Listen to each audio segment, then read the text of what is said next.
Welcome back, everybody, to another exciting episode of In the Chute. With me is my son, Calen. I am Brandon, and we're sitting here waiting with bated breath to see what kind of a curveball Calen's going to throw at me today. What do you got, Calen? It's nothing special. Okay, good. So for the next 15 minutes, we've got a topic that I think is very interesting that people don't realize, because I had this discussion recently with somebody, actually a good friend. I saw him over Thanksgiving, and even with how close we are, he doesn't understand that the ranch is not necessarily something you can live off of from day to day. We have to have an outside job. And so we've always talked about, kind of the running joke is behind every, it's also kind of a truth. It's not just a joke, but behind every successful farmer rancher is a wife who works in town. Like that's kind of the mantra, right? You can paraphrase it one way or another, but that's kind of the going statement.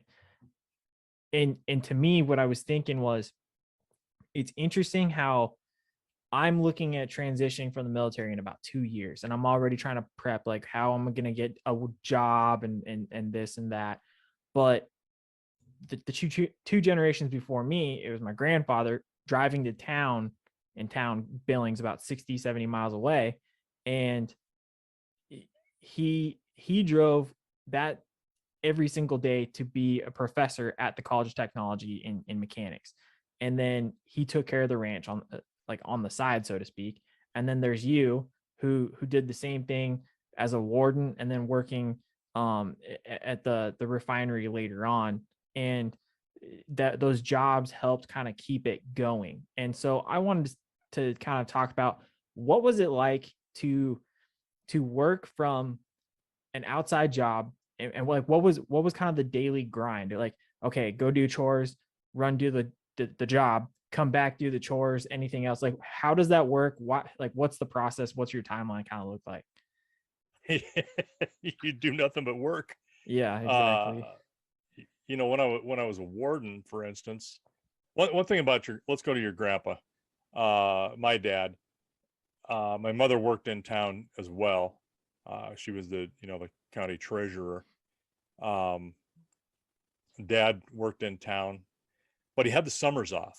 I mean, it was so he had a lot of time there where things didn't get done, or we would do them when we could, when our schedules matched up, and then lots of improvements and stuff during the summertime, kind of like we still do. I mean, it's weather dependent, but you're feeding a cow.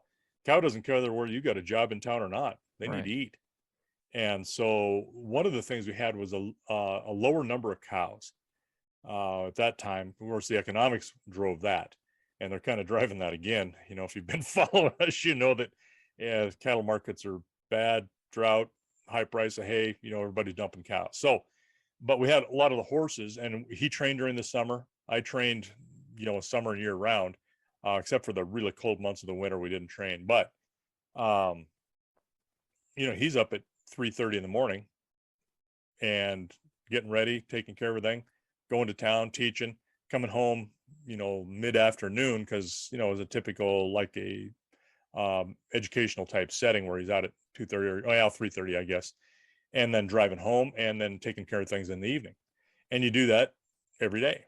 And he's, finishing up doing his lesson plans and correcting of tests and all of that kind of stuff that goes along with the teaching gig.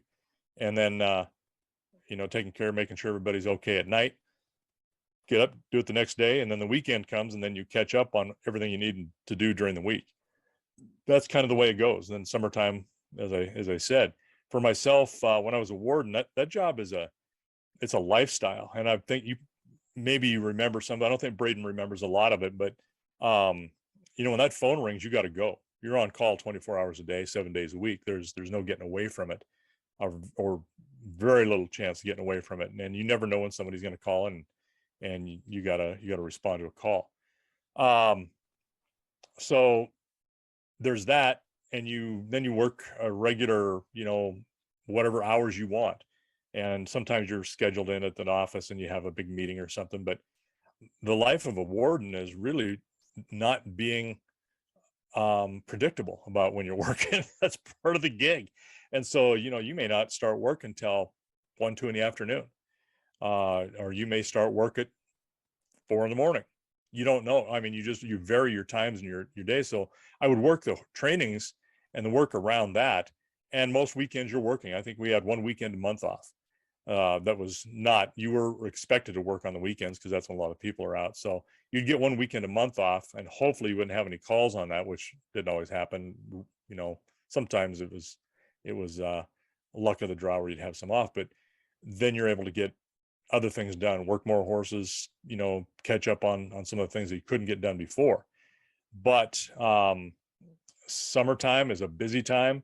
Fall's a busy time. Winter's pretty busy as well, and then it's followed by a really busy spring when you're a warden. So there's really no getting away from it, and you just work that job around that, and then help out when you can when you're hopefully scheduled. Summertime worked out pretty good when I was able to get up there when Dad's off.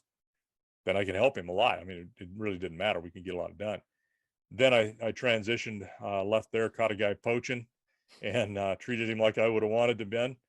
And he said, man, you need to get a job doing this. You make a lot more money and more free time. Did it, got hired. And then I got where I was working shift work. So you work a string of nights, then you flop to days, back to nights, back to days. And then you would get 7 days off in a row, which that was what you worked for. That's what really is the cherry there. Even though that shift work is, man, it's hard on your body, mentally, physically. It's tough. Even for young guys, it's tough. That allowed me to be able to be much more engaged with all of the horse work, ranch work when Dad needed things to get done. You know, I could be there for that and schedule it and plan it. Wasn't on call necessarily, but there were times when things come up, overtime would come up, or some special thing would come up and they'd need you. But you work really your ranch around that schedule. So if you have to get up early and do it, you get up. There were times when I would get off work in a night shift at 5 a.m. and drive an hour and 15 minutes to the ranch, feed, run home, and sleep for 4 hours, get up, go to work, because it would just take that much time to get everything done. And I lived like that for, oh my goodness, 5 years, I guess, really solidly like that. And that's tough. But, you know, again, you get those 7 days off, you can get a lot of stuff caught up, and you just hit the high points. You just get things done that you need to get done as you have to get them done. And your mom, same thing, teaching school. Weekends, she's got a lot of work to do. You know, she works late at night. If you do a good job teaching, it isn't just in your classroom. You're doing a lot of prepping and follow up and correcting tests. And she's always learning, always trying to do better. So that takes time. And then on her weekends, how many times have you seen her bundled up and out there helping me? You know, whether it's building fence or feeding or, you know, whatever you got to get done. So you work the lifestyles around a job. And it seems like it'd be the opposite way, but you know, we're a small enough family ranch that you have to have that, and you're working in both worlds. And it's not necessarily always to keep the place viable. Honestly, working that second job is, you're working for insurance, because things happen, you know, you got to be insured. And then you are working for somewhat of a,